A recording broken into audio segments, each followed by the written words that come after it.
বগুড়া কারাগারের ছাদ ফুটো করে মৃত্যুদণ্ডপ্রাপ্ত 4 কয়েদির পলায়নের ঘটনা ঘটেছে।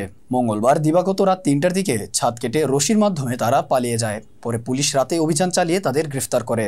মৃত্যুদণ্ডপ্রাপ্ত কয়েদিরা হল কুড়িগ্রামের ভুরুঙ্গামারী উপজেলার দিয়াডাঙ্গা এলাকার নজরুল ইসলাম মজনু, কয়েদি নং 998, নরসিংদীর মাধবদী উপজেলার ফজরকান্দি এলাকার আমির হোসেন, কয়েদি নং 5105, বগুড়ার কাহালু পৌরসভার মেয়র আব্দুল মান্নানের ছেলে মোহাম্মদ জাকারিয়া, কয়েদি নং 3685, এবং বগুড়ার কুটুরবাড়ি পশ্চিমপাড়া এলাকার ফরিদ শেখ, কয়েদি নং 4252।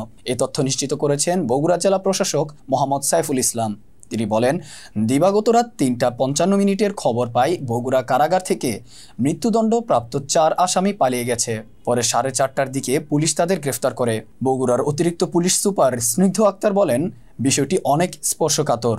পুলিশ সুপার এ বিষয়ে প্রেস ব্রিফিংয়ে বিস্তারিত জানাবেন।